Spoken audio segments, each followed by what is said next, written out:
We have our Zoom going live. Now let me just, all right. Hello, YouTube land. Plenty of people on YouTube. Whoa, Zoom just fell. So Zoomers and YouTubers, YouTubers, if you could just tell me, can you hear us? I think they can. Now, if everyone just waits, I'm just going to get my stand and we're going to begin. I'll let you look at my humble library while we wait.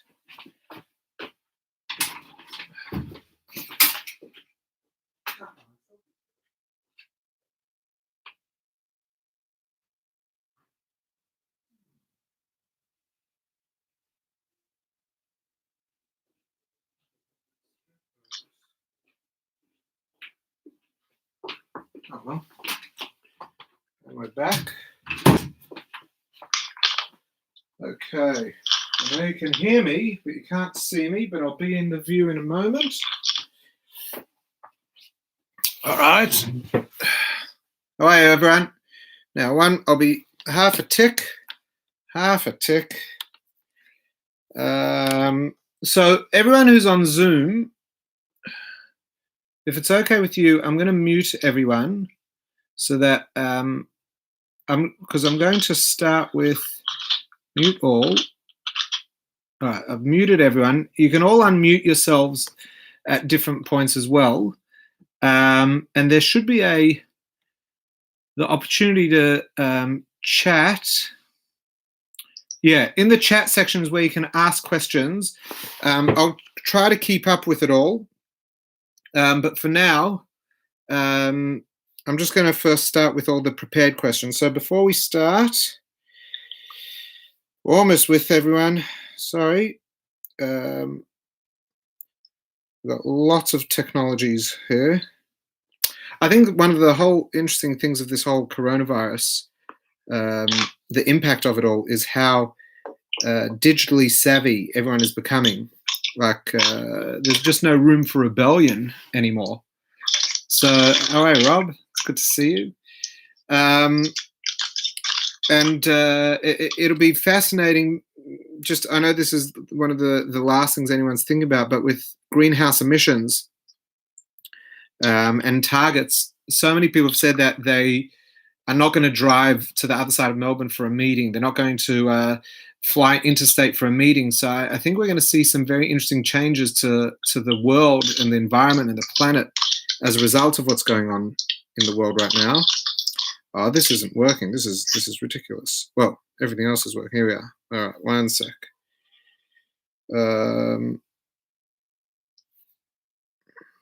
Whoop. Sorry. All right, here we are. Just getting everything up.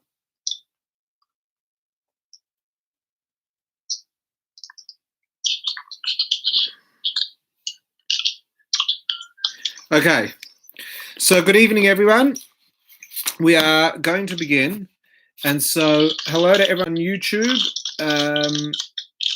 and hello to everyone on Zoom. So the rules of the game are, I have covered up the YouTube comments because I just can't keep track of everything, but I have the Zoomers here. So Spirit Grow members have the option to be able to join us either on YouTube or on Zoom. And those who are on Zoom will have the opportunity to tune in at the end of every question. If there's any discussion or clarification that you want, we're going to open this up because this is a community experience. It's for everyone to be able to learn, but it is also a community experience to be able to just connect in this way. So I've got a whole lot of questions, which I definitely want to go through. And I have many more questions that are currently in all of your heads. So as soon as I get access to it, we'll answer even more than what we've got already. So I'm just flipping through because I want to see everyone. My father's there. Hello, Michael. Michael Samuel's there. Very nice. Akiva, Doron, Phil's here. Beautiful, beautiful. It's like, Harmian's here. Nora's here. It's beautiful because and there are others. I feel bad. I didn't say hello. Denise, there's Cheryl, Doron, Rob. I'm there. Who else is there? Anyway, so it's nice to actually see everyone. And so let's crack on. So the first question that I was asked was, what's the story? Can we or can't we do Zoom seders? So I'm hoping that this is probably the most controversial question that I'm being asked tonight. And the reason why I say it's controversial is because while there may be others that normally would have been controversial, oh, isn't that a hot topic? This genuinely is a hot topic right now. And so I have to answer this as a rabbi. What everyone does in their homes is what everyone always has done in their homes, but I'm explaining this in context of what has happened in the last week online. So just over a week ago, there was a letter that began circulating online under the letterhead of some very, very famous Sephardi rabbis, and it seemed to be saying that because of the coronavirus, people would be able to use Zoom or other such technology in order to be able to connect with each other because it's going to be such a lonely Pesach. Now, what the letter said is not as important as who wrote the letter and what was the context of the letter. And in the world of fake news and in the world of media scrutiny and fake facts and true facts and fact checking, I think we're all savvy enough to understand that what we read online and even what we read in a letter that's been posted online can't truly be trusted without understanding the context and the background. So the rabbis who actually put out this, that this letter was put out in the name of, clarified within a couple days, I don't think they realized how viral it went, that they did not actually authorize this letter. Now, it's important that I clarify before I explain what they meant that these rabbis are not cynical. And in fact, one of the interesting things that has occurred as a result of the whole coronavirus outbreak is that we have seen a very interesting relationship with the rabbinate. I would say in my life, nothing to do with as a rabbi, I've never seen the rabbinate being generally so popular or supported as they have been in the last 2 weeks. It's like the Torah scholars understood what was going on and they responded. And I'm not sure if it's their response that was popular that made them look like they were really on top of it, or whether indeed it was the speed at which many, many rabbis, and I'm talking about senior rabbis, I don't mean small community rabbis like myself, I'm talking about senior rabbis who have massive influence over the rabbinic opinion and have massive influence over the observant population. Their influence is purely because people put their trust in their opinion, and they were very, very quick to put out some pretty incredible rulings about closing down shuls, etc. These are very, very contentious things. And I just want to clarify that no rabbi put out such a ruling because of humanitarian beliefs or concerns. It wasn't that, well, there's a humanitarian concern, so Torah has to take a backseat or halacha has to take a backseat.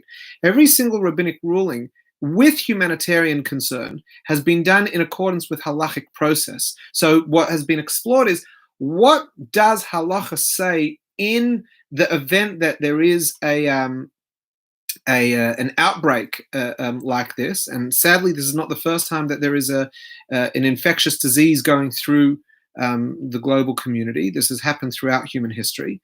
But not quite in this way. Every time it's different, and the situation is different, and therefore it's not just a playbook thing. Like, I open the text on viruses and rampant diseases. This is something that is actually considered in its own right, and therefore when shuls were closed and things like that were declared, it was in keeping with what would halacha say one is meant to do here. So it hasn't come from a place of pressure on the rabbinate as much as the rabbinate wanting to be able to respond halachically to what is going on, which is the Torah way, which is the Jewish way. So when the rabbi's letter was published that that people could use Zoom, this made them extremely popular. How wonderful, how awesome, how progressive, how modern, that ultra-Orthodox rabbis were saying this. And they put out a clarification that they did not actually say what was printed in the letter at all, but rather the background is as follows. They were asked whether theoretically a person who is suffering as a result of coronavirus and the isolation if a person is suffering from loneliness and depression to the point that there are mental health difficulties that may result in suicide or other forms of self-harm, what would they be able to use the technology which would help them connect with other people so that wouldn't be alone for the Seder? And the answer was yes, they would, provided A, B, and C, that the camera was set up before Yom Tov, and there was a way that the technology was being used and which technology was being used, etc., etc., etc. That was the background to the question. What happened was that the member of staff, because in most rabbinic offices you have the senior rabbis, and a lot of the secretariat are actually rabbis themselves, as in they're learned people. They've done some sort of smicha, and so the rabbi or the secretary, the rabbinic secretary who had asked the question jotted it down and put it out like and it went viral from there. So the conclusion to this question is that no, one is not allowed to use Zoom. Halachically, one is not allowed to use Zoom to connect with each other for the Pesach Seder. However, we can see from this letter that if there are extenuating circumstances, if there are situations where people are in a very severe case, then there is room for a conversation with with a rabbi who can address the individual question. So I'm going to, that's the answer to that question.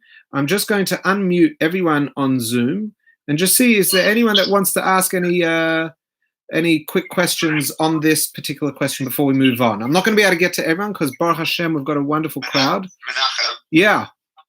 You said obviously no Zoom, but if it's after Yom Tov, what if it's before Yom Tov? What, to have a live hookup before Yom Tov with everyone? Yes. 100%. 100%. If you have young grandchildren, but then you can't make the bracha, but you can make it. Okay, so that's a very, very good question. You can't eat matzah and you can't make the brachas before Yom Tov comes in. However, I would venture out to say that if one has children or grandchildren and they're not together, one should definitely do some sort of model Seder before. And the model Seder is to achieve v'higadata levincha, the idea of teaching the children, which is one of the main ideas of Pesach. And while it may not halachically count for anything which the Code of Jewish Law is trying to achieve in the Seder, it does ensure a continuity which is very, very, very important right now. It's very important that children are feeling engaged, that they are remembering that Pesach was not cancelled due to the coronavirus. Now, there's a question down the line which I just want to talk about, which was, is this the first time in history that we're in this situation? And so the answer to that is kind of. It's not unique. It is not the first time in history that Jewish people have been told to not have guests by the rabbinate. It is not the first time that Jewish people have been in isolation for Pesach. In fact, this used to be a fairly common thing in many parts of Europe, particularly in the medieval period. So if we go all the way through to the 17th, 18th century, in parts of Europe, on Pesach night, people were not allowed to have guests. You weren't allowed to have extended family. No one was allowed to walk in the street. Now, this was a rabbinic decree. It was not actually a government decree. And the reason why that was because in those European countries, Christian anti-Semites used to stone Jewish people, corresponding to Easter when the Jewish people had Jesus killed. So the rabbis actually said for many years you weren't allowed to have guests because then someone would leave the Seder and they would be at threat of being killed, and so therefore you weren't allowed to have. And if you were going to be alone, it was better to be alone than to be killed. In some communities, they would actually do their Seder and then run to the shul, and people would sleep in the shul on Pesach night because of the same thing, because of fear of death. This actually happened on and off over a few hundred years. So there were whole sections of Europe that actually were in lockdown on Pesach night. Where this is unique is this is the first time that around the world, globally, we're in this situation. Are there any other questions before we move on to the next one?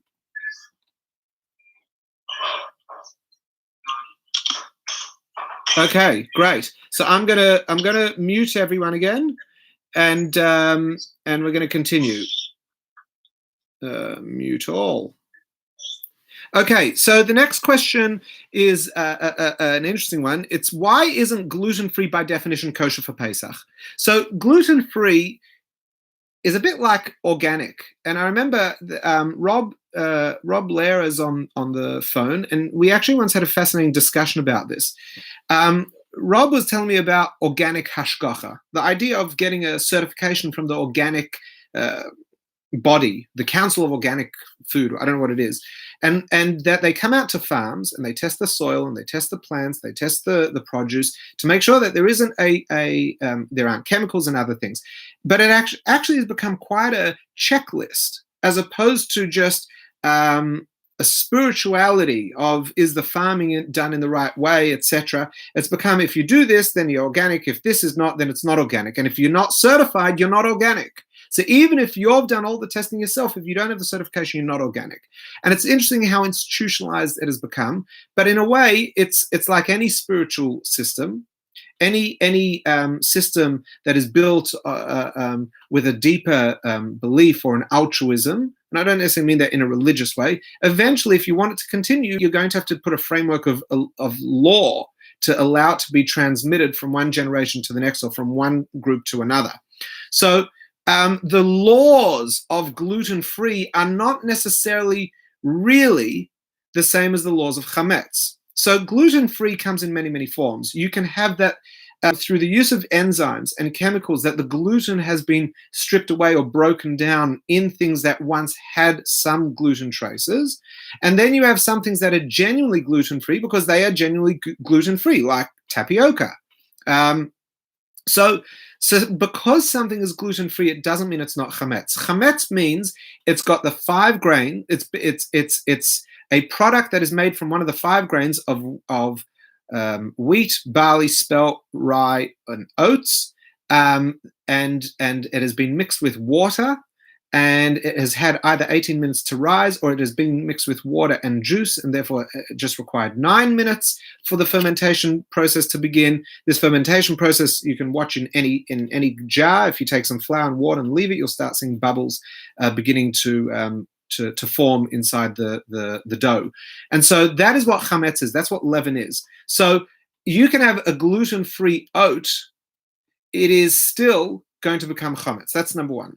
Number two is you have things like I said, tapioca, and there are flours made from pretty much every root. You can get sweet potato flour, you can get potato flour, you can get carrot flour, you can get almond flour, you can get everything. These things are not leaven. So you will actually find that many of these origins, whether it be the cassava root or whatever it is, most kosher authorities will say that if it's in its raw form, it is kosher for Pesach. The problem when things are turned into flour is that there is a machine process and there is a packaging process. And those things, the packaging process and the manufacturing process, the plants, as in the manufacturing plants where these things take place, may not be kosher for Passover, meaning they may have been washed out according to cleanliness laws, but that doesn't necessarily mean according to the laws of chametz that is actually okay. So what is required when cleaning out manufacturing plants for the sake of kosher and chametz is different to the requirements for industry, cleanliness, etc. So and same with packaging systems. We don't know what else has been packaged there, which is why all products say may contain traces of, even though it's gluten-free, it may contain, because every company wants to make sure that if it's their product that actually happens to have some gluten when it was meant to be gluten-free, and someone chas v'shalom dies or is very seriously impacted in their health, they say may contain, I'm absolved. So the fact that they are saying it means that the packaging process is actually somewhat able to be compromised. In context of the laws of chametz, there is no room for compromise, and therefore things have to be certified kosher for Pesach because that means someone has gone to check the process and to ensure that actually you don't even need a print may contain traces of chametz on the back. So what we are concerned about in the modern era is the manufacturing process and the packaging process, not the actual product. I'm going to unmute all. And does anyone on Zoom have any questions on the gluten-free conversation? No? Can you hear me? Just wave if you can hear me. Okay, good. Okay, fine, good. All right, no worries. So I'm going to move on to the next question. And if you don't mind, I'll mute you all. Mute all. Good.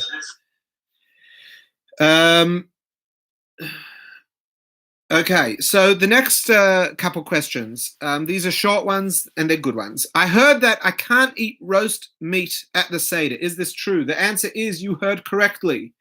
You are not allowed to eat roast meat at Seder. And the reason for this is because the Korban Pesach, the Paschal lamb, was roasted. They would shech the lamb. It had to be eaten in Yerushalayim, in Jerusalem, and the way it was cooked was roasted. You weren't allowed to, and the definition of roasting in Jewish law, there's a definition for cooking, a definition for roasting. Roasting means that there is no liquid or minimal liquid in the basting process, perhaps, but it's exposed directly to the flame. That is the definition of roast. So if you roast something in an oven, it is roasting. It is exposed to the flame. Even if it's an electrical element, that is still the source of heat. That is considered a fire, particularly in the situation of an oven, and therefore it's roast. So we don't eat roast meat because since the Korban Pesach, we have not been allowed to eat roast meat at the Seder on the first and second night. Now, here's something that I learned on Shabbos. This is what happens when your rabbi doesn't go to shul. He looks up fascinating things. I don't know who here is from an Amsterdam background, an Ashkenazi Amsterdam background. But the custom in Amsterdam for hundreds of years was that they didn't eat chicken at the Seder. They didn't eat chicken the whole Pesach. They didn't eat chicken because back then, before it was trendy, all chicken was grain-fed. And so when you cut a chicken open, it wasn't uncommon after it being shechted that there was still grain inside the chicken that had not been broken down. So once food is broken down, it's part of the animal. But if it hasn't been broken down, you still have grain, and you could end up with a situation of chametz because the grain becomes chametz, becomes leaven. So actually, they didn't eat chicken the whole Pesach in Amsterdam, but they also didn't eat meat at the Seder at all. Not roast meat. They didn't even eat any meat. They ate fish. And so the conversation that arose in the mid-1800s was, what was the origin of this custom? Is it a minig shtus, meaning is it a illogical, completely unsensible law, or is there something to it? So those who say it's a minig shtus say you got to throw these customs out. Customs that have no origin just get rid of them because they make the religion look silly and superstitious. There is such an outlook. But there is another opinion that says it wasn't so much a custom as much as it was a community reality. In Amsterdam and those northern European parts of the world, the Seder would begin very, very late. The Seder wouldn't begin till after 9:30 because that's when the sun would go down. That's when it would get dark, and that's when you could finally begin. You've got to also look at the years. This year is going to be a bit of an earlier year, but in the 7-year cycle in the 19-year cycle of the sun, you get late and starter times. But still, it's late. And if you're sitting and you're doing the Kaddish and Urchatz and Magid, and you're taking your time, 2 hours later, it's going to be 11 o'clock at night. And no one was interested in eating a full meal at 11 o'clock at night. And therefore, what they did was they instituted that everyone should eat fish. That way, at least they'd have a meal because you have to eat something during Shulchan Aruch. You can't just say, skip it. I'm not eating. We ate enough matzah. I'm tired. I want to go to bed. So they instituted the eating of fish so that people would have a light meal and still honor the Shulchan Aruch. So that's just an interesting thing. But in context of the roast meat, no, one is not allowed to have roasted meat. You can have meat, though, as long as there is a high volume of liquid. So it's got to be cooked as opposed to roasted. I'm going to unmute everyone in a moment, but while I'm talking about European history, I'm going to get to the next question, which is, can I talk about the history of blood libels and why people accuse the Jews of putting blood in the matzahs? And also, can I talk about the Golam of Prague? So the answer is no, I can't talk about the Golam of Prague because we would go on for hours, and I guarantee everyone would unmute themselves and ask me a million questions. And this is a Pesach class, not a Golam of Prague history class. Did it exist? Didn't exist? Who's been to the Altanoi Shul? And then we have to listen to everyone's stories about the time that they went to Prague. So I'm just going to talk about the origins of blood libels. So blood libels have been a part of the Pesach story almost as long as the Pesach story has been a part of the Pesach story. Blood libels were very, very, very common in Christian Europe, but they are not unique to Christian Europe, and they are not unique to the Christians or the Christian lands. In fact, the most recent blood libel, major blood libel in Jewish history, was actually in Syria in the 1930s. And so there were blood libels in Islamic countries, and there were blood libels for a lot of European history in Europe, of course. And what the angle was that we were putting blood of non-Jews in our matzah. Now, there is no proof of such a thing, and there are historians that have alleged that, yes, there were cults within the Jewish, broader Jewish spectrum that did. There is no evidence of that. It's a lie. And the reason why I say that is because, I don't know, can I vouch that nobody ever did anything crazy? Of course people do crazy things, but it says very clearly what matzah has to be made of. And it says matzah has to be made of flour and water. You can't put anything in. If you put something in, it's not begeder matzah. So much so that there's a question, if someone doesn't have teeth, and you have to eat a kazayis of matzah, which is the equivalent of 3/4 of a round matzah. If you're having a square matzah, you've got to eat just over one of those. Now, if you've got no teeth, that's dry. And when you eat the matzah, you're not allowed to wash it down with water. You have to eat the matzah, and you can't change it. Now, there are some people that don't mind making matzah wet on Pesach because they don't necessarily have the stringency of gebrochts, which is the breaking down of matzah and mixing it with liquid. But many people do have that stringency. So what does someone who has that stringency do if they haven't got teeth? Or I remember when I was a teenager, I had braces, and my braces got tightened 3 or 4 days before Pesach. So anyone that had braces knows that once you've had your braces, you can't even eat white bread, let alone matzah. And so that the solution for that historically was that people could smear a bit of juice, like from an orange, on top of their matzah and just soften it that way. That way it wasn't gebrochts, that takes care of that. But the halachic question comes up is, but then your matzah tastes like orange juice. So you actually have to be really careful with the quantities and how much, etc., etc. But what I'm demonstrating is you're not allowed to add anything to matzah, because if you do, then you're not doing the mitzvah of eating matzah on Pesach. That's number one. So there is no reason for it. Number two, we have a separate law, a biblical commandment that says that one is not allowed to eat blood. So forget blood of a human, because there's a separate law that we're not allowed to be cannibals, but we're not allowed to eat blood of an animal. That's why kosher meat is the way it is. You can't. All meat is salted. All livers have to be roasted. They have to be fresh. It has to be roasted over an open fire within while it's fresh. You can't allow blood to sit in the meat. We've got all these laws. So you're not allowed to eat blood of anything, because the Torah says you're not allowed to put anything in the matzah, because you're not doing the halacha. So there is no way to permit the putting of blood. So where did it come from? So in Christian history, it came from, I wouldn't even say it came from misunderstanding.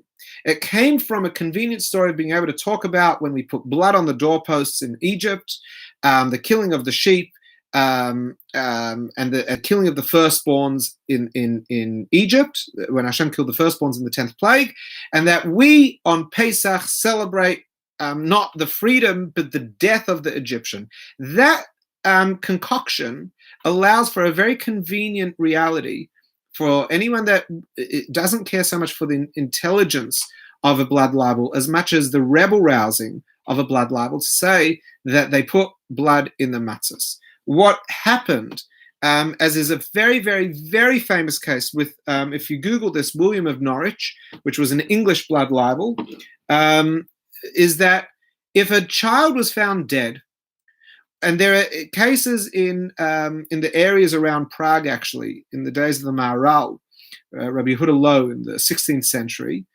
that that not only were children found dead, but sometimes it was proven that someone had killed a child in order to then attack the Jews. Now, those are cases where children or people were found dead.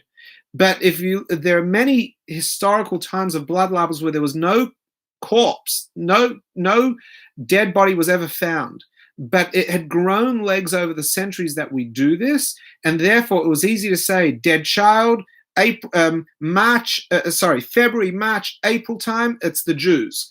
It was easy to say a child went missing, it was the Jews. It's Pesach time. In a very, very uneducated society, this was an easy way to form a pogrom, to form an attack on the Jewish people, which was not uncommon. So this pretty much comes from a society that is somewhat ignorant, highly anti-Semitic, and history feeding it. So the fact that we're even in 2020 talking about a blood libel, and everyone knows what a blood libel is, just shows how much it has entered into the psyche. If someone tried to pull off a blood libel right now, it would be simple, because the Jews get blamed for so many other things. Why do you think we can't be blamed for putting blood in matzahs? So that is the history of blood libels in a moment. It doesn't really have a lot to do with the Pesach Seder per se, but it was interesting. I'm going to unmute. I've spoken about blood libels and I've spoken about roasted meat. Are there any questions on any of this? I've got one question. Yeah, Phil. You talk about gebracht, Yes. and the mitzvah is to eat the matzah, obviously on the first night Seder, not gebracht. Yes. So gebracht is a Yiddish word for broken. And it's and generally when people talk about broken, we're talking about broken down to be mixed with liquid to make matzah balls or to put in your soup, etc. Yeah, I'm just clarifying the term. Go on. But once you fulfill the mitzvah on the first night, the mitzvah is to eat the matzah a certain quantity on the Seder night. Yeah. And I know in Chabad circles, the last day, or the second last day, they have gebracht. On the last day, that's right. So why couldn't you have gebracht from any time after the first night if you fulfilled the mitzvah on the first night? Okay, so there are two issues with gebracht. Number one is... Do you understand the question for the other people? Yeah, so Phil's asking if gebracht is that you have to eat the matzah properly, then once you've eaten the matzah properly at the first Seder, why not eat gebracht? So I just want to clarify that gebracht is not about the flavor of the matzah. Everyone agrees that when you eat the matzah at the Seder, you can't have any other flavor, as in at that part of the Seder. When you get to Meitzi matzah, when you get to Meitzi matzah and you get to the afikomen, you have to eat your matzah undiluted. But the rest of the meal, you can eat matzah any way you want. The issue with gebracht is to not allow it to come in contact with liquid, because maybe there's some flour on the matzah that didn't go through the oven, and therefore, because if flour goes through extreme heat, it can't rise, it can't ferment to make bread. But maybe there was flour that didn't go through the oven for whatever reason. It landed on the matzah, and then you're going to put it in your soup, and that small amount of flour will then become chametz in your soup. And therefore, you're going to have chametz in your house, and you're going to be eating it. And the Torah says chametz is also b'mashro. You can't even eat a minuscule amount. It's not even that you can't have an olive or an egg amount, which is the classic biblical volumes. You can't have any amount. So the whole idea of gebracht is less about the mitzvah of the taste of matzah and more to do with the fear of having any chametz in the house. I can reassure everyone. And I keep gebracht. So I do not eat any matzah that comes in contact. We wipe our table down from crumbs. But I can assure you that in the way that matzah is made in the modern matzah bakery, it would be virtually impossible for there to be flour that did not go through the oven, because matzah goes in one door and out the other. It's a conveyor belt line.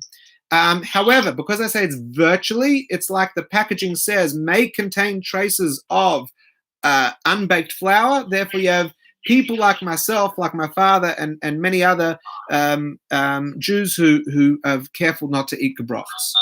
All right? Let's mute everyone and get through a few more questions. I'm loving this. I can't believe we haven't done this. Hold on. Participants, unmute all, mute all. All right. Next few questions. what do I do for Yizkor on the last day of Pesach? So anyone that has lost a loved one sadly knows that on the last day of every festival is Yizkor. So we have Pesach, Shavuos, Yom Kippur, and Sukkot. Are the 4 days of the year that we have Yizkor. So now that the reason why this is a relevant question is because we're not allowed to go to shul. So not only are we not going to shul because it's, the government said don't congregate. We don't go to shul because the Rabbanim and Halacha have said it is forbidden to go to shul. So when I say that, it doesn't mean like if there happens to be a minyan and you live in an apartment building and everyone knows that no one has COVID-19 or everyone in the building had it, so therefore we're all fine. Torah says no. In 2020, no one is allowed to daven with a minyan in Australia. In some other countries, that's not the same. So in Israel, there are quarantine hotels. There are COVID-19 hotels. These are hotels of people who have been diagnosed with the coronavirus, but their symptoms are not severe that they need to be in hospital, but for whatever reason they are not at home in quarantine. So there are minyanim happening in these hotels. There are also old age homes around the world. There's one that shot to notoriety in South Africa. Not notoriety is a bad word, isn't it? That shot to fame in South Africa. The residents are mostly from people, and because they're all in lockdown and they're in this secure environment, the residents are allowed to walk around the old age homes. They have a minyan every day. So a lot of the people who have gone onto Chabad.org or other websites to fill in their name for Kaddish to be said, these are the places where Kaddish is being said. In the quarantine hotels of Israel, there are a couple functioning shuls in Russia, because Russia, I think Putin said there's no COVID-19 and therefore the virus has not come into Russia. And if it has, it hasn't. So there are still some minyanim around the world that still operate with halachic sanction. In Australia, it is forbidden. So if you daven with a minyan right now in Australia, it's, I don't want to say anything too brash, don't quote me on it, but it's like someone who says, I'm just going to eat this cheeseburger because it's going to fill me up and give me energy so I can serve God in the way that I'm meant to. You're not allowed to do a mitzvah through an avera. You're not allowed to do something wrong. Like, you can't be a Robin Hood. I stole from that person. It's not like they even know I took the money. They're worth billions. So I took a couple grand, but look, I'm able to help this hospital during a coronavirus. You're not allowed to do that. So you can't do a sneaky Yizkor, you can't do a Kaddish. And I will admit right now that anyone that has to say Kaddish knows that there is such pain right now. Because even with what I've just said, that it's not allowed and then Neshama still gets it, blah, blah, blah, there is a certain cathartic experience in going to shul for Yizkor and to be able to say Kaddish. So there are different prayers that can be said in the place of Yizkor. If you get your hands on a Tehillim, Ola Yosef Yitzchak, or if you message me or send me an email, menachem@spirgo.org, or just stick with that. Or if you're on the WhatsApp, you can send me a message. I will send you specific prayers. But if you get hold of a Tehillim, a Ola Yosef Yitzchak, it's a Tehillim that was printed 70 plus years ago. It follows the previous Lubavitcher Rebbe, Rabbi Yosef Yitzchak Schneerson, advice for the typeface and the layout and the way he there are different arguments about certain vowels, and he said this is the one we should use. So if you Google, I don't know, Chabad Tehillim English, in the back there are different prayers. There is a prayer there for Yartzeit, and that it allows you to insert the name, and it also allows you to it's a whole prayer that actually replaces the Kaddish and replaces the Yizkor. That's number one. Number two is that you can say the Yizkor prayer. In the back of most prayer books, there is a Yizkor prayer. And you can still say that even though you're not in shul with a minyan. So you can still do the individual prayer of the Yizkor, plus there are additional prayers that you can do.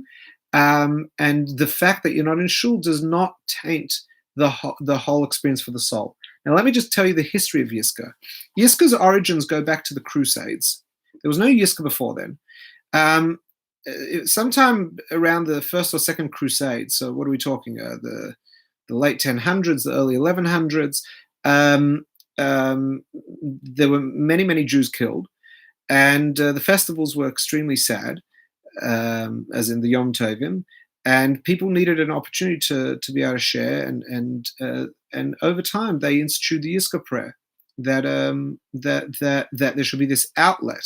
Now, there are different reasons why on the festival. You're not meant to mourn on a festival, but in a way, by having this opportunity to say something, one was able to then celebrate the festival because they'd addressed the elephant in their lives, the elephant in the room. Whatever it is, we do Yizkor on Yom Tov, and it started in that period. So Yizkor is not something that has existed for all of Jewish history. And therefore, it's a very strong custom, and it's a minhag Yisrael. Everyone does it, and therefore, minhag Yisrael Torah. When all Jewish people do a custom, it becomes as powerful as the law itself, as the Torah. But if you do these prayers at home, you'll have achieved everything that Yizkor in a shul is meant to do. The only thing you're not going to get is my drasha. Fine. That is not the Torah. That's just me sharing a couple words from the pulpit. You will live without it. Maybe I'll even share a Yizkor drasha before Yom Tov. I'm going to go I'm going to stop here, actually. I'm going to open up for questions, because after this, we're going into a whole different set of questions. So unmute. Are there any questions to do with Yizkor, Kaddish, or anything else? Yes, hello. Yes, hello. Who's asking? Mel. Oh, hi, Mel. Mel, did you have a question on Yizkor? It's a really quick one. Hi. Go, Mel. Yeah, just very quickly, why particular days were chosen for Yizkor? Is it just a custom why they chose certain days of Yom Tov, like first day, second day, which Yom Tov, so on and so forth? Why did they do it on the last days of Yom Tov? Yeah. I would. Okay, number one, you've got me. Number two, I'll attempt to answer it. I could probably, you know what, I might be able to look it up. That's okay. But I think it has to do with the fact of the samachta b'chagecha, that you have to be happy. That's what the Torah says. So those always refer to the first days of Yom Tov more so than the last days of Yom Tov. And therefore, I would say it's more to do with the priority of when is the biblical obligation of simcha. But I will. Contradictory to being saying Yizkor. Yeah. Yizkor's not a happy thing, as a sense. No. Yizkor's not a happy thing. Correct. Anyway. Good question. Are there any other questions on Yizkor morning? Oh yeah, Cheryl.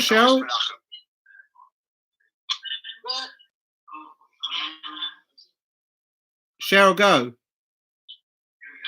I was just going to ask if the person with the background noise. Yes. Oh, okay. So if so you know what? I think, let me just try this. I'm going to mute everyone. Okay, I've just muted everyone.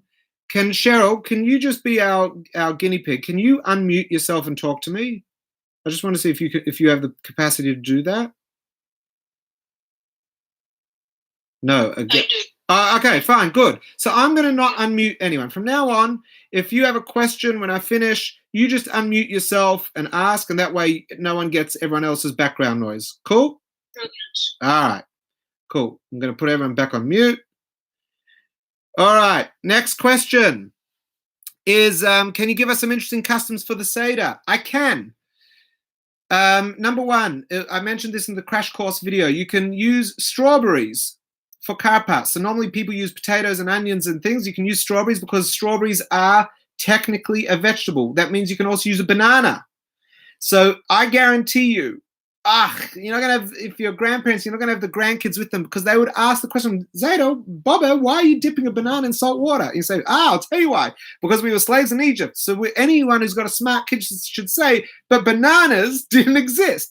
Anyway, you just have to dip a vegetable into the salt water. The Ger Rebbe in the 1950s, the Rebbe of Gur, of the Ger Chassidim in Israel, actually use strawberries, and therefore today many Ger Chassidim still use a strawberry for karpas as part of their commitment to the Rebbe and to remember that famous Pesach.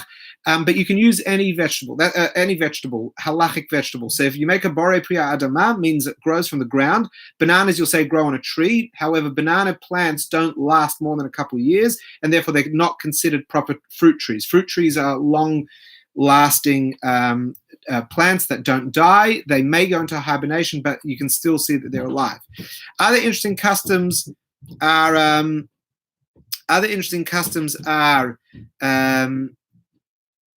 that when you pour the cup of Elijah.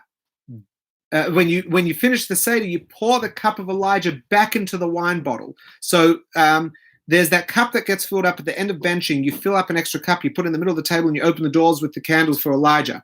So people have the custom to actually put that wine back in the bottle and recycle it. Why? Because it's been allocated for something positive, that Eliyahu Novi might come to our home and might come and even herald the coming of Mashiach, announce the coming of Mashiach, and therefore you want that wine to go back into your bottle, so when you make Kiddush next, you drink from that bottle next. You've got this blessed wine. That's another one. So people pour it back in at the end of the Seder. Another thing that I remember growing up, my father, after 4 cups of claret, because it was a lovely, very dry as sandpaper wine that he liked to drink. It was a lovely homemade claret just from Inkerman Street that a chap there, Mr. Aaron Faglin, some may have heard of him. He grew up in Shepton, but he kept on making wine. He used to make this wine, and it was, I think it was around 17, 18, 20%. It would oscillate. And my father would drink 4 cups of that, and then he'd announce to the table, I'm going to pour the wine, and not a single drop is going to miss the bottle, and he'd hold the cup up here, and my mum would run and get a tray every year. It was like part of our Pesach routine. So that became our custom. I always thought everyone's father got drunk at the Seder and poured the wine back. I didn't realize some people used a funnel, other people used lighter wine. They didn't get this. Anyway, so you can make up your own customs. Other customs I can tell you a custom, it's a very, very derogatory custom, but Rob showed me a German Haggadah that he's got. Now that, there are some, if you can get your hands on there, Haggadahs from the 16th and 17th century that actually say, so normally in the Haggadah it says, when you say the Pesach, you point at the shank bone or the roast chicken neck, whatever it is, you say Pesach, this is the korban Pesach. When you say the matzah, you point to the matzah, you say this is the matzah.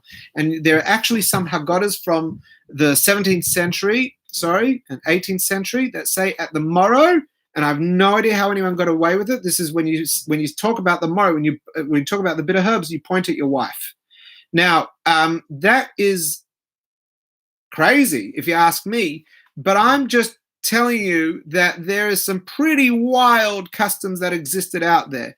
Now, I don't know if these are real customs or whether these are things that people just inserted. I suppose whoever was wealthy enough to publish a Haggadah that had quite a easygoing chauvinistic statement in there, that was it. And I'm sure many people kept it. I'm sure many people still today use that as an excuse to do all sorts of negative things. More positive, but I'm saying that because we're so deep into the shir, we can have a laugh, but it's not funny. Other customs for the Seder is that the head of the Seder does not get up at all. That the head of the Seder, even when they need to wash their hands, someone else brings a bowl and a cup for them to wash their hands, because they represent the freedom of the Jewish people. Other customs are that we lean. That's a minig Yisrael. That's what the Code of Jewish Law says we're meant to do. That when we eat and when we drink, we lean. Some people have the custom to wear white when they the kittel. This is an angelic thing. This is the purity. This is the celebration of the purity of the Jewish people when they went out of Egypt. Some people have the custom to oh, sorry. I should have written them all down instead of trying to commit them to memory. There's a custom to I just said the kittel. There's a custom that when pouring out the 10 plagues, so you pick up the cup. Some people have the custom to dab the wine. They just, when they're reading the 10 plagues in the Haggadah, they stick their finger in the wine and they drop a bit on the plate. Other people have the custom to actually spill it. Now, we actually don't drink that wine. The wine that has been spilled has to be thrown out. And there are a number of reasons. Number one, we're spilling it out because we are talking about the plagues on the Egyptians. Now, you might say, but the Egyptians were terrible people. So there's a pasuk that says, you're not allowed to celebrate on the falling of your enemies, because even though they're our enemy, they are still Hashem's creation, and we're not allowed to celebrate the pain that our enemy are going through. Hashem takes retribution, but we don't celebrate it. So people talk about Purim, which is exactly 4 weeks before Pesach, that Purim is a celebration when the Jews massacred a whole lot of Persians and they were free. that did happen on Purim. We did actually have a war, and we did fight against Persians, and we did kill them. But Purim is the celebration of freedom, not the destruction.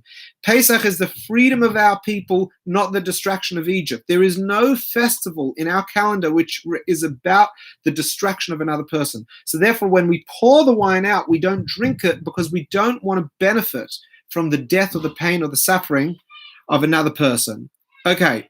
So that is that. Any questions on interesting customs, or has anyone got an interesting custom that they do that they want to share? I have an interesting custom. Yeah, who's speaking? Let me Can you hear find. me? Rob. Hi, Rob. Yeah, go. Okay. So here's an interesting. This is a custom of some of the rabbis of my background. Yes. And this is a bit unique. Okay. So after saying the verse, and I will place wonders in heaven and earth. Yes. And the 10 makot. Yes. In his own cup, he repeated them over the cup of Eliyahu, pouring out another 16 drops from that cup. Why? I don't know. Fascinating. It doesn't say why? No. Oh, wow. So he would say, and I will place wonders in heaven and earth, and the 10 makot in his own cup, he repeated them over the cup of Eliyahu, pouring out another 16 drops of wine from that cup. Fascinating. There are a lot of interesting customs that relate to the cup of Eliyahu. All the customs that relate to that, the whole cup of Eliyahu comes from Kabbalah. It is a completely mystical side. Menachem, Yeah. what does 26 represent? 10 plus 16. 26 is okay, interesting. So 26 is the name of Hashem, Yudah and Hey and Vav and Hey. So we've had the 10, and then we have another 16 does come to 26. Good, I like that. Yeah, Mel. When does a custom become a minhag, or when does a minhag become a custom? What's the difference between the two? Okay, so it's very, very good. You have family traditions, which are family traditions. If they're rooted in something meaningful that ties back to a spiritual religious concept, and it is born out of someone who has learnt something, and even though this is not instructed, but because of the way they interpreted it, they said we should do this, that becomes a custom. If it's just what our family does, that's nice. So I'll give you an example. There are different customs to how to make the charoset. So everyone has the general custom of putting apple in and wine. That's a minhag. Everyone has the custom. The whole charoset ingredients, the halacha doesn't say what needs to be in there. You put things in. But there are different customs to put specific things to remind us of this. Some people put citrus. I put citrus in mine for the last 5-6 years because I learned something from a rabbi, Rav Herschel Schechter, who's from Yeshiva University in New York. And he explains that it could be that the apple is not the correct fruit, but rather it's meant to be a citrus fruit, because the biblical tapuach in the Garden of Eden was actually possibly a citrus. It definitely wasn't an apple. So therefore, the original definition of tapuach may not mean an apple at all. And therefore, we still put apple because that's the custom. However, because of this interpretation, people are, yeah? Oh, so some people have the custom to put citrus in addition. So it's if you have a lot of customs will be rooted in a meaningful thing, that would become a custom. If it's something that just people do because that's what they want to do, then it's an English word, custom, but it's not a Jewish custom. I'm going to keep going. Is it just me, or am I seeing the number 4 repeating itself at the Seder? Menachem, Yeah. sorry, Yeah. is potato from the Shoah minhag or Custom. custom? On the Seder place. Custom. And I'll tell you why. It has significance, but a custom has to be rooted in some sort of spiritual source. So we can take on traditions, we can take on memorial things, but those don't have the gedder of minhag. Minhag is a halachic concept of custom. It's not a law; it's a halachic tradition. So people can do things. I'll give you a very interesting example. Yom HaShoah, let's Yom HaShoah, Yom HaAtzmaut. Yom HaAtzmaut in halacha is a very contentious concept. Not Yom HaAtzmaut, the celebration of Yom HaAtzmaut, because Yom HaAtzmaut happens during the Sphira. Yom HaShoah is when? Phil? There. So Yom HaShoah, Holocaust Memorial, originally was on Tisha B'Av. Yeah, but it's also now in the Omer. Right.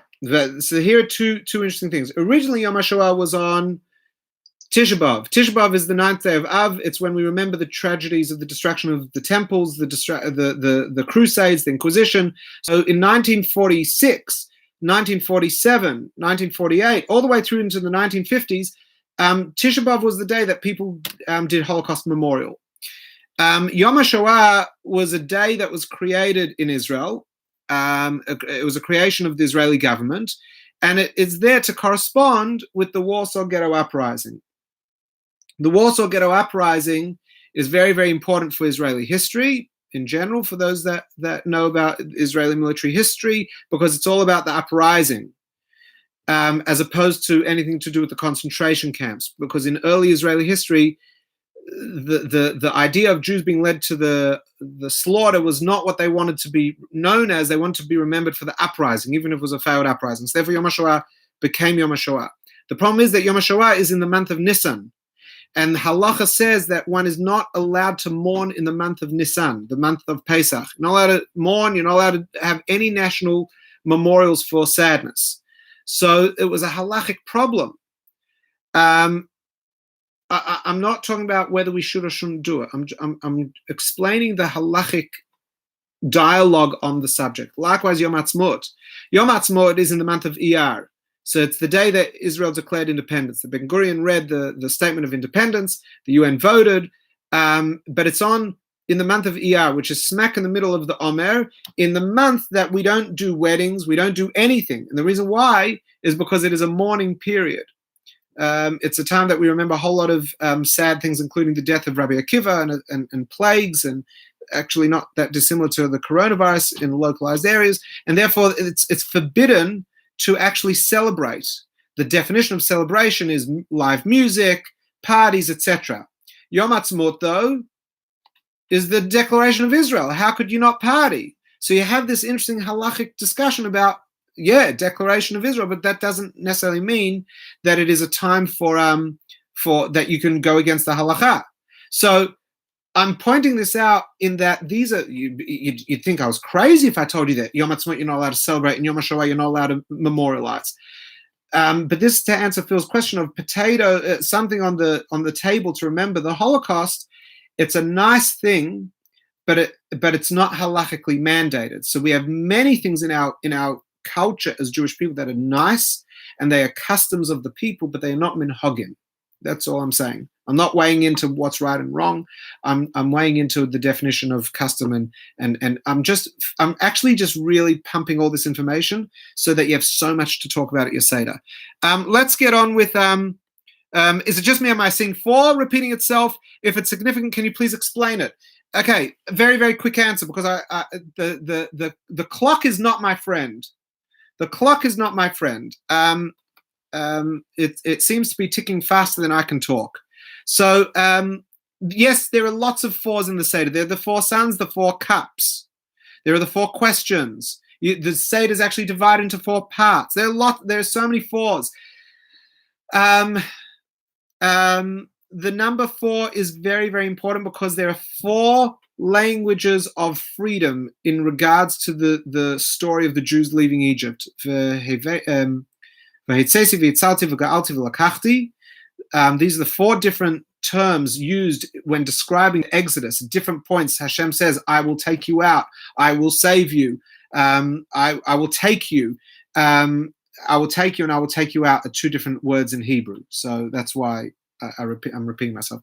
So because of the 4 lashonos of Geula, the number 4 is everywhere. What the mystics pointed out is actually wherever you see a 4 in the Haggadah, there is actually a 5, an unknown 5. So there are 5 sons, not 4. The 4 are the Chacham, the wise one, the Rasha, the wicked one, the Tom, the simple one, the Sheni Elish, or the one that doesn't know. But there's a 5th son, the one that didn't come to the Seder, because he either doesn't know that it's Pesach, or he doesn't want to be at the Seder because he's been hurt or whatever. There is the 5th question, which is, on all other nights, da-da-da-da-da, but I'm still asking, why am I not doing this? Why am I not doing this in Israel with the Korban Pesach? That's the question we don't ask. There are the 5 cups. There's the 5th cup. There's the cup of Elijah, the cup that we don't drink. And there is actually a 5th word in the description of the Exodus, which is not acknowledged in the 4, because the 4 are all part of the Exodus. The 5th word is vehevesi. Vehevesi is where Hashem says, and I will bring you. And because we haven't been brought to Israel for the ultimate redemption, we don't acknowledge the 5th that is actually encoded all the way through the Haggadah. But there is actually a secret 5. I noticed in the crash course video that you made, well, it's nice to know that it was watched, that you used round matzah. Is there a difference between the round and the square? Yes, there is. The round ones are machine made, and the round ones are handmade, and the square ones are machine made. Now, the machine made matzah is not a problem per se. Some people have the stringency and custom to use the round handmade matzah. The round matzah is more machmir. It's more strict. When it's made, every single rolling pin is sanded down, and the workshop that it's made in is done in a way to make sure that there's absolutely no chance of error. So we actually rely more on humans than machines. It's also that the matzahs are meant to be handmade. The question with the machine matzah is it handmade or machine made? So the answer is it's handmade, according to some halachic opinions, because who turns on the machine? In the laws of shlichut, in the laws of empowerment, a person is empowered because someone else empowers them.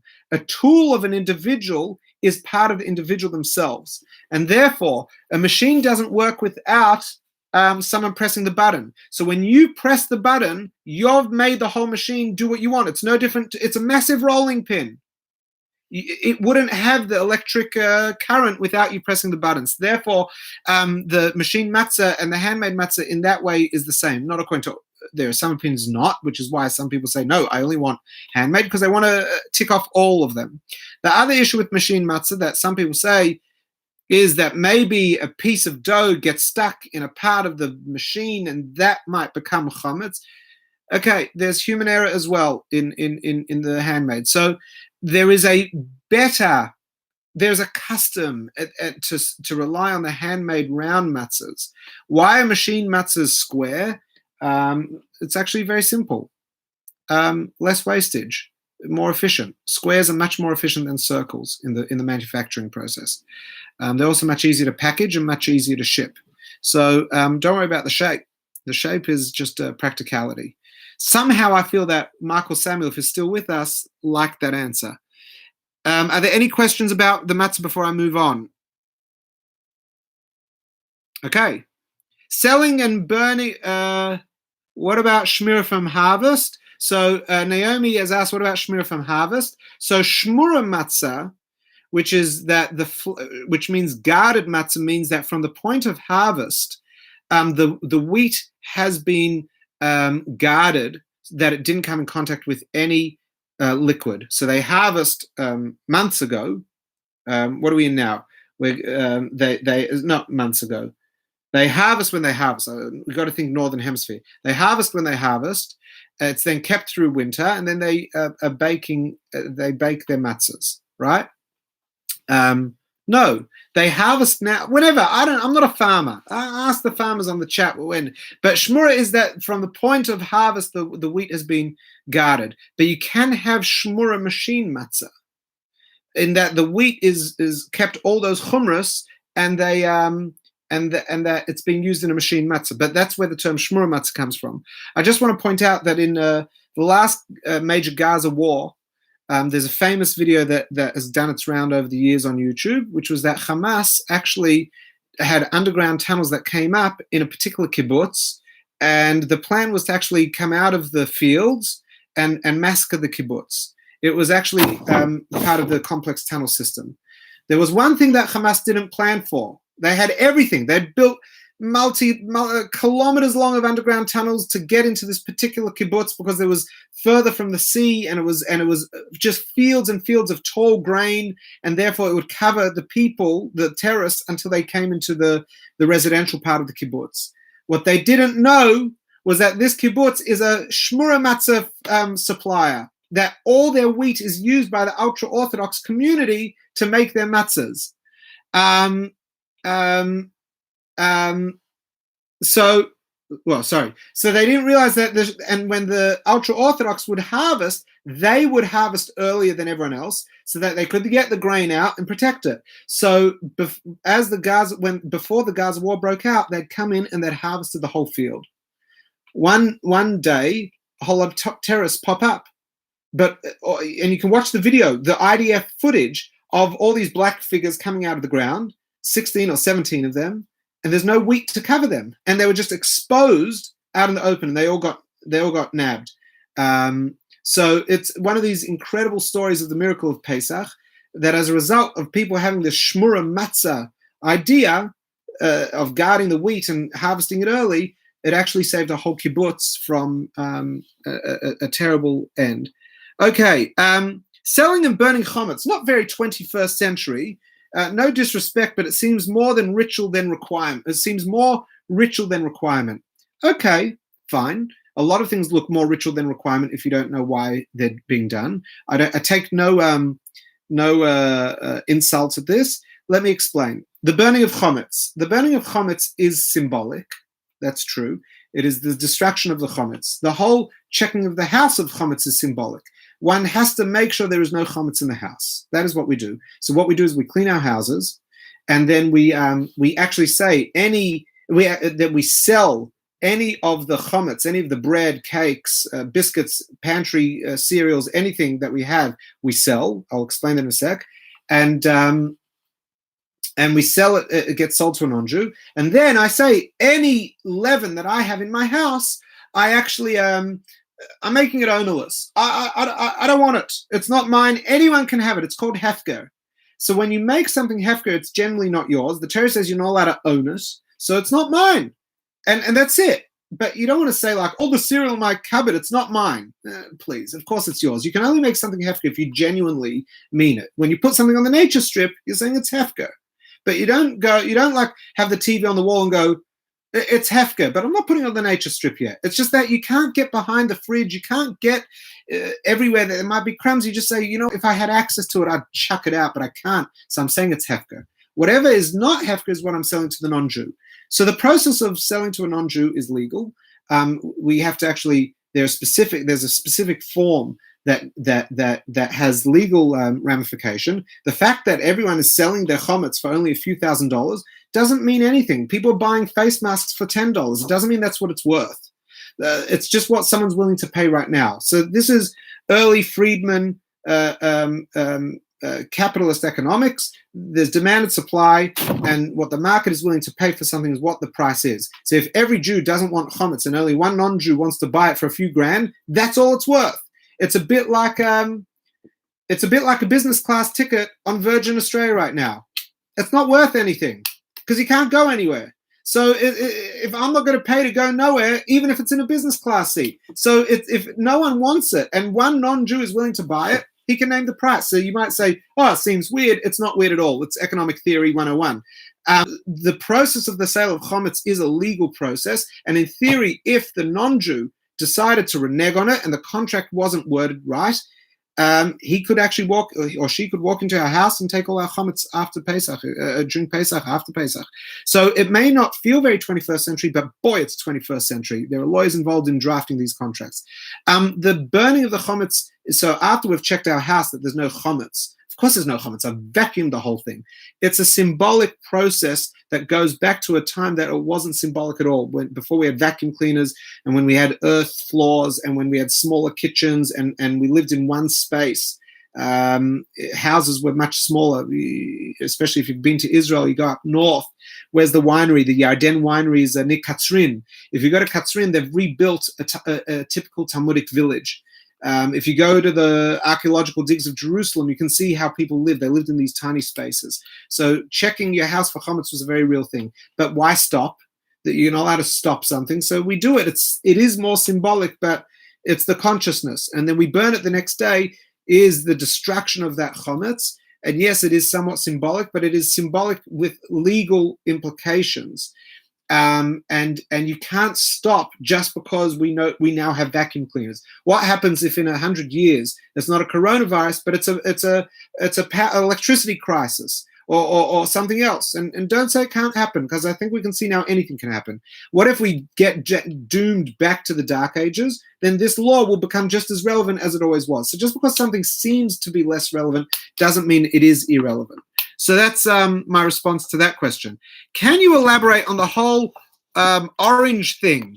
My friend has an orange on their Seder table. So this is a bit going back to what Phil actually asked about the potato for the Holocaust. I believe the orange on the table began in the modern American Reform movement. You can Google it. If I'm not mistaken, it has to do with the oppression of women. Is it to do with feminism? Can anyone come off mute and tell me? Can anyone quickly Google? I just can't Google anything here. Let me see if anyone's got a... I don't know. Anyone come off? Anyway, it's the same as the potato. Some people do it because they want to remember. I actually, I don't know why. I've forgotten what it is, but it is a modern concept, and it has no source in halacha, and therefore people can do what they want. But I wouldn't recommend putting it on the Seder plate. I wouldn't recommend putting anything on the Seder plate if it's not part of the 6 things that goes on the Seder plate, because then we are adding to something that has been capped. You're not allowed to add to a mitzvah. If a mitzvah is defined, you've got to do it like that. People do things, but it does not have an origin in Jewish law. Besides the Seder, what am I supposed to be doing the rest of the week of Pesach? I really hope Benny is on, because this was his question and it made me chuckle when he sent it to me. No, he's not. Okay, so Benny asked me about this. I'm not going to say Benny's last name. He said, what am I going to do the rest of the week? So the answer is you're going to drink wine. So people ask me for customs. There is a custom to drink wine every day of Yom Tov. Every day of Yom Tov is a celebration, and therefore, as part of the celebration, you're meant to drink a revius of wine. It's like half a cup of wine. That's number one. Number 2 is you're meant to go out and have fun. You're not meant to work as much. We wear white shirts on the intermediary days. So after the 2 days of Yom Tov, so this year Yom Tov will be next Wednesday night and Thursday night and Friday. Then Friday evening is Shabbos, and then Shabbos day is Shabbos.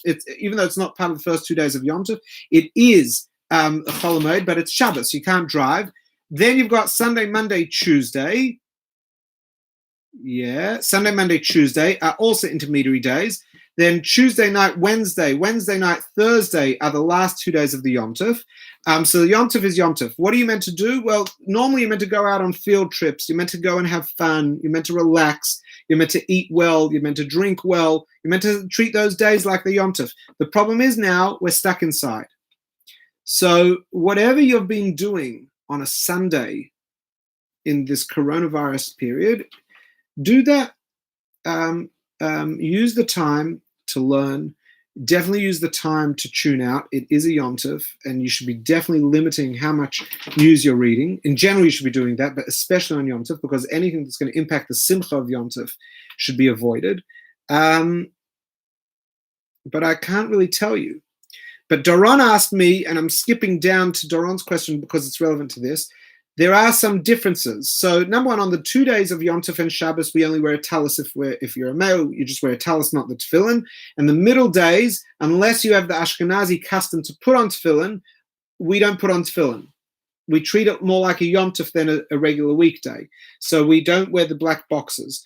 You should avoid doing things that have more to do with work. So some people will even hold a pen differently, or they'll type on a computer differently so that they remember this isn't a normal work day. Some people are more strict. They don't do anything that's unnecessary, that involves electricity, etc. But generally in the modern world, we just do it with what's called a shinui, with a difference. The prayers are different, though. Every morning you do the more normal weekday. I'm talking about on the Sunday, Monday, Tuesday, you do the normal weekday service, but there is also the Hallel, which is the Thanksgiving prayer, and the Musaf, which is like on a festival. So it's this hybrid weekday Hallel and Musaf prayer. And then on the 2 days of the festivals, and you do a festival davening, which is like a Shabbos davening.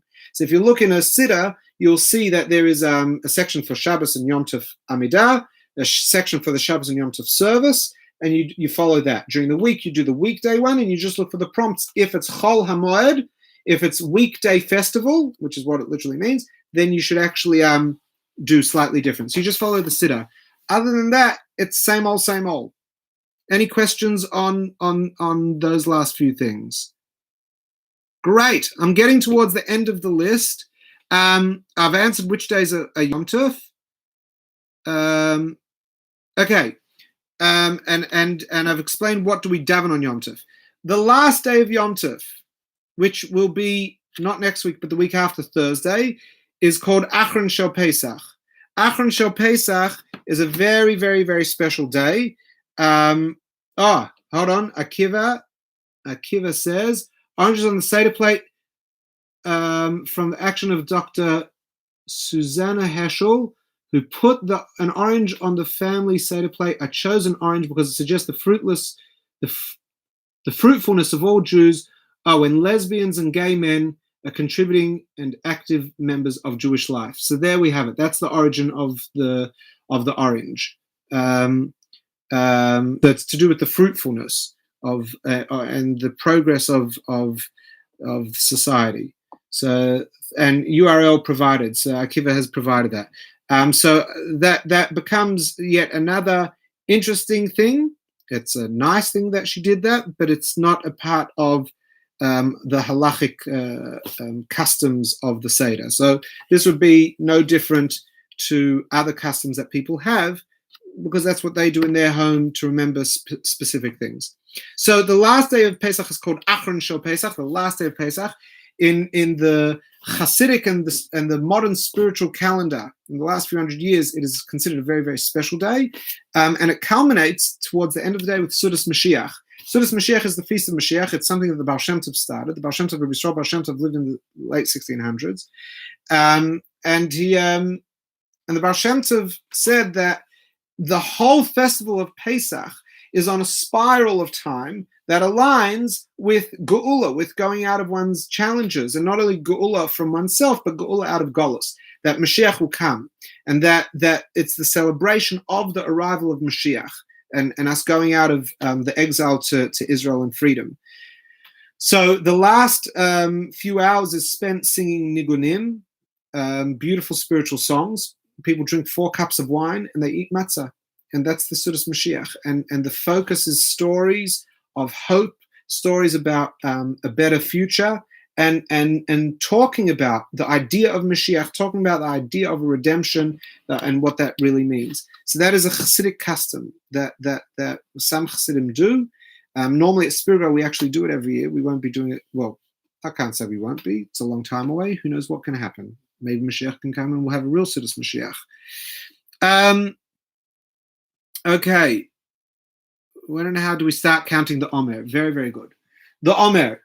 The counting of the Omer is a 49-day count from the second day, from the second night of Pesach. So the night of the second Seder is when you count the first night. It's in any Siddur. If you Google Omer counting, you will get the blessing. This year I'm hopefully going to do an Omer program for everyone, because every day follows the 7x7 sfirot. So there are 7 sfirot within 7 sfirot is 49, 7 times 7.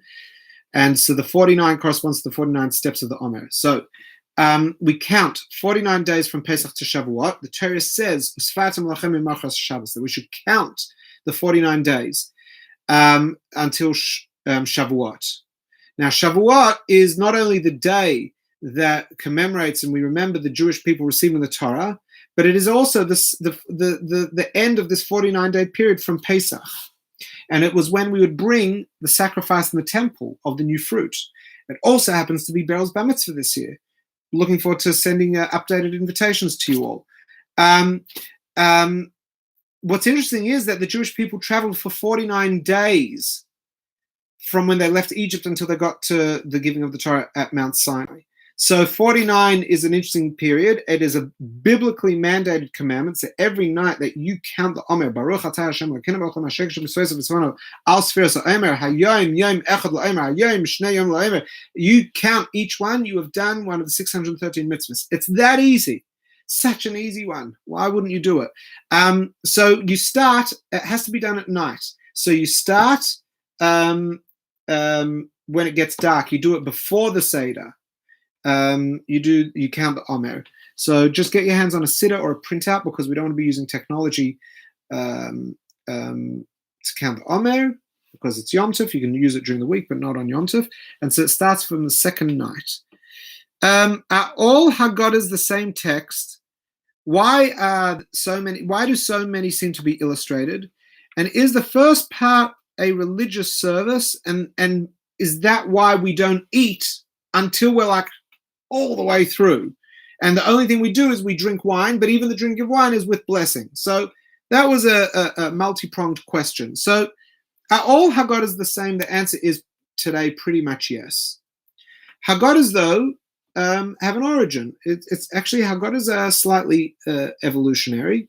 And if you would dig up a Haggadah from the Temple period, or you dig up a Haggadah from the Mishnaic period, it would actually be the Talmudic period. So I'm talking about if you found a Haggadah from 1700 years ago, it would be different to a Haggadah today. If you found a Haggadah from 2000 plus years ago, it would be different today.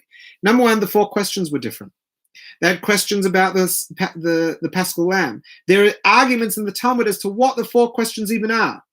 Number 2, there are passages in the Haggadah which come from the Bible, from the Torah. All the parts of Maggid that talk about Avram, the Bris Ben Absarim, the covenant between the parts where Hashem said your children are going to become slaves. We talk about Yishmael. We talk about how the Jewish people ended up in Egypt. All that's biblical. So that was always a part of the story. But you read about the five rabbis in Bnei Brak who were sitting and discussing the Haggadah. Now, before they did that, that wasn't a part of the Haggadah. And the year after they did it, it wasn't a part of the Haggadah. It wasn't like, hey, I'm going to institutionalize a story that I heard last year. It doesn't work like that. The Haggadah, like the Siddur, was compiled at different points in history, and it evolved. But the evolutions of the Haggadah happened years back. There hasn't been much change to the Haggadah. And so therefore, Haggadahs are almost universally the same. There are slight differences in wording, but that's about it. Where Haggadahs really differ a lot is at the back. After we say Lashon Haba B'Yerushalayim, next year in Jerusalem, so some end the Haggadah there, that's it, and others have all these other things. Chasul Korban Pesach, Chad Gadya, Echad Mi Yodea, Who Knows One, all these different songs. Now, these are not just nice songs. Some people, this is a part of the Haggadah. You have to read it according to their custom. It's in the Haggadah. It's a part of the whole liturgy. According to others, you don't read it, which is why it's not in the liturgy of the Haggadah. But by and large, that they are pretty much the same. There are slight differences, as I said, but not to the order. The order is the same, and the primary paragraphs, of which is 99%, are the same. Now, why are they illustrated? I can tell you a couple of interesting things about the printing. In general, things were only printed for most of printing history. So the first printing began in the 1400s, I think, 1400s. And Jewish texts were actually some of the first texts that were printed. And in general, were printed. But who printed? Well, the printer printed. But the printer didn't print things because they want to publish. They printed things because they were paid to. So generally, things that were either paid for or were going to be paid for were the things that were printed. So number one, interesting things got printed, things that would sell en masse. That's number one. Why pictures? Well, people want, and this is why my whole printing spiel, people want interesting Haggadahs. And pictures make things interesting. Number two, pictures bring things to life. The whole purpose of the Haggadah is, we say this in Haggadah, every generation you're meant to actually go, you're meant to live, you're meant to think about and live like you went out of Egypt. It's got to come alive. And artwork helps bring things to life. And therefore, the whole idea of artwork in a Haggadah is to help make it more graspable, more relatable, more conceivable, more inspirational, something that one can stimulate dialogue, etc. There's no custom, there's no ritual, there's no minhag to actually illustrate a Haggadah. And if you look at the older Haggadahs, they don't have illustration. I'll get to the Sarajevo Haggadah in a sec. The older Haggadahs, they're plain because printing was expensive. So there was no wastage. In general, if you look at older texts, they're smaller writing, more compact, and you don't have large fonts and small fonts because paper and ink is money. You do have illustrated Haggadahs like the Sarajevo Haggadah and other such Haggadahs. Generally, these things were either one-offs or they came from more Islamic places. Because of the way Islamic poetry was decorated, also Islam's appreciation for decorative art as opposed to depictive art, where there are images of people, and stuff. In the Christian periods, from all the way from the 5th century all the way through to the 15th, 16th century, the decoration of sacred texts was very, very popular. You look at, there are some beautiful Christian decorations and pictures, and these were part of the celebration of the texts and using art to really celebrate the sacredness of it. So, like many things in Jewish community culture, we adopted the way shuls look, the big fancy shuls, with their Gothic cathedral-like design. That wasn't because the temple looked like that. We didn't have Gothic windows in the temple. Gothic architecture comes from church architecture. We borrow from the society around us. We're influenced by the society around us. So when society is decorating their sacred books, it gives an outlet for Jewish artists to do the same. So it's part of the honoring and creating reverence. But the more interesting, beautiful, depicted Haggadahs, it was really, it's hopefully engaging and brings it to life. I don't think anyone did it for the Haggadah to Levincha. This will get people talking. I think it always came from the artistic flair and the desire to express art, but it's a good thing. I think illustrated Haggadahs are a good thing. Is the first part of it, though, religious? So the answer is yes and no. It's not a prayer. In fact, in places like Scotland and these places up north, people will eat a whole meal and then do the Seder. And in fact, some years with daylight savings, this year we're changing our clocks this Saturday night, but in other years we've changed our clocks after the Seder, which meant that the Seder started later. Now, I can tell you, running the Seder at Spirit Grow, when I would say the Seder begins at 8 or something like that, or 7:30, people do the maths. If the Seder's called for 7:30, I'm not going to be eating till 9:30. I can't go to the Spirit Grow Seder. I can't bring my kids because we're going to be eating at 10 o'clock. It's not going to finish till midnight. So we actually looked into it. We never had to do it, but in places in Northern Europe, they actually eat before and then do the Magid, but only for the sake of keeping people for the Seder. You can only do that if it's going to ensure that people do Magid, because Magid, the reading of the Haggadah, is a must. It's actually biblically rooted. You'd be like, how could modern text be biblically rooted? So the Torah says, "V'gada levincha." You have to tell it over to your children. So the Torah says you have to tell over. The Rabbonim, the Chachamim interpreted what we tell over. They wrote the Haggadah. So if it's going to mean people are not going to do the Haggadah because they're going to fly through it and then eat their meal. It's better to eat their meal and then do the Haggadah. But that is not me telling you for laziness to it. If you're in Scotland this year for whatever reason, or you're in the Nordic countries, then fine. But it's not, you can't do it out of laziness. This year, the Seder can begin at 6:00 something. There's no reason not to be spending time on the Magid. And therefore, it's a process that we go through. Seder is a Hebrew word. It means order. The Seder has to be done in order. There are leniencies if it's going to mean avoiding other compromises, biblical compromises. My last question that is that was actually given to me is let me just look it up. Thought I knew this one. It was also Seder related. Hold on. That I said in the crash course that you can do the Seder in English. So if you do not understand Hebrew, it is very, very, very important that you not read the Haggadah in Hebrew. The Haggadah is about telling over our story, and you can't tell a story that you don't relate to. It's got to be done in English. Now, what's interesting is that the Haggadah, you look at the Bali Tosfos, they lived in France, they lived in England in the 10th, 11th, 12th, 9th, 10th, 11th century. And you find in their writings that they ran their, so we're talking about the Bali Tosfos are one of the commentaries on the side of a page of every Talmud. On the Talmud, you've got on one side Rashi, on the other side the Tosfos. And they would do, many of them would do their Seder in English.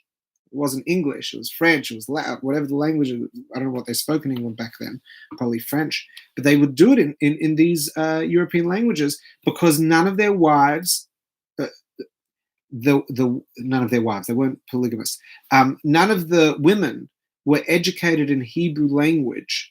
And therefore, a man sitting at his table and reading the whole thing in Hebrew is the most disempowering, disengaging thing. And everyone has to do the Seder. The Seder is not for men. Every man, woman, and child has to do the Seder because we were all in Egypt.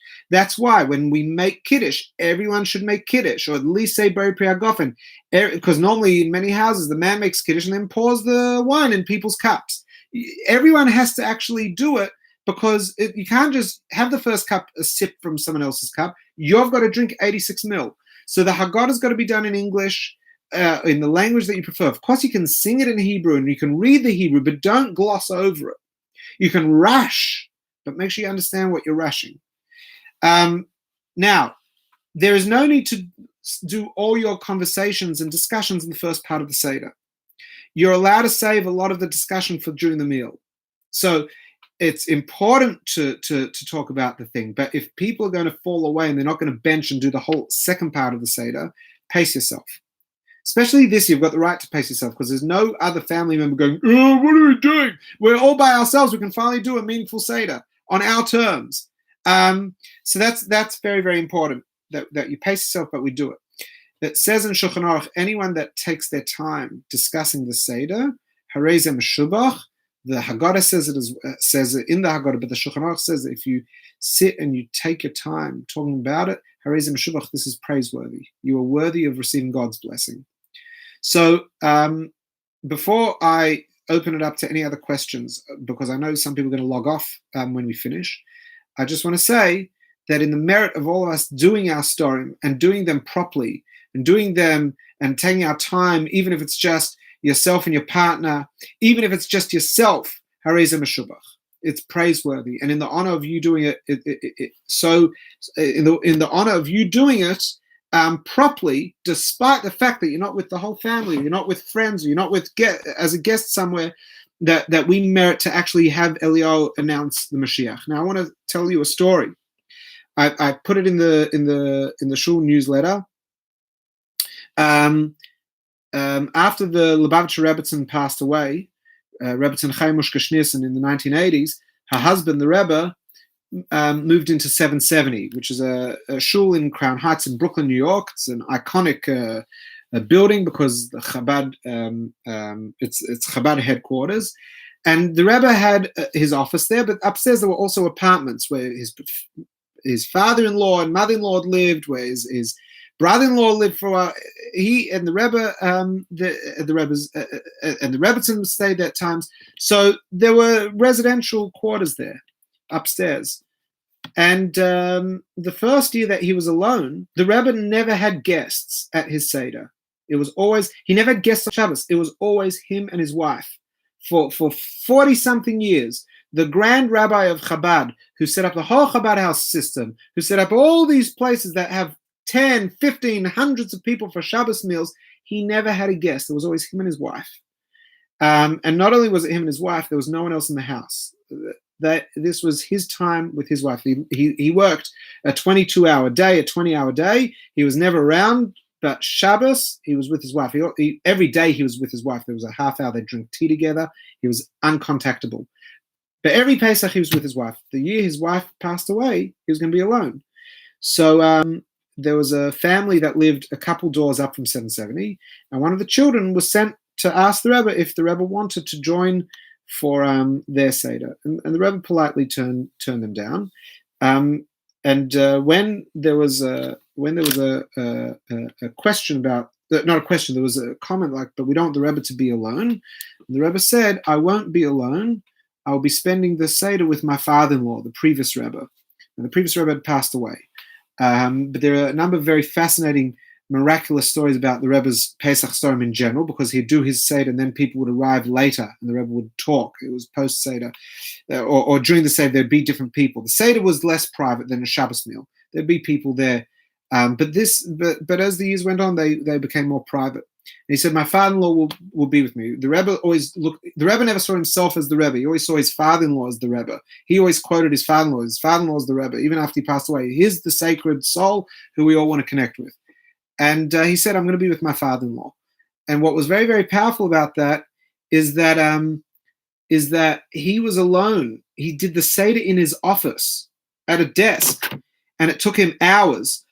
In general, there would always be bochrim, there would always be rabbinical students near the shul, just make sure that things were safe.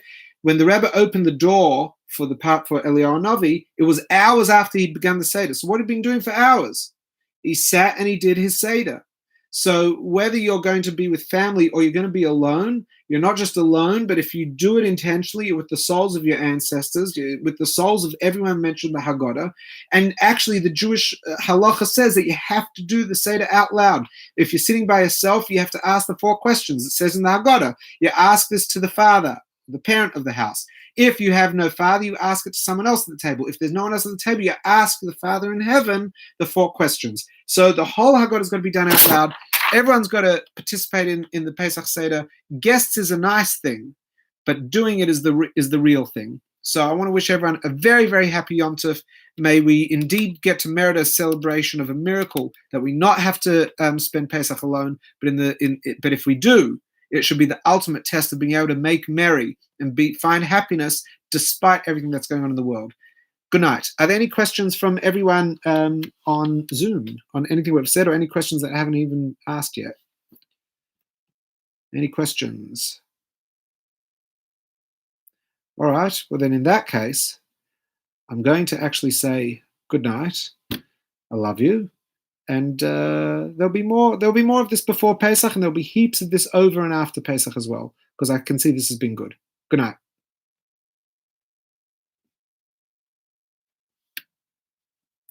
Good night, YouTube. Whoa. Have a good night and a very, very happy Pesach. Thank you for tuning in.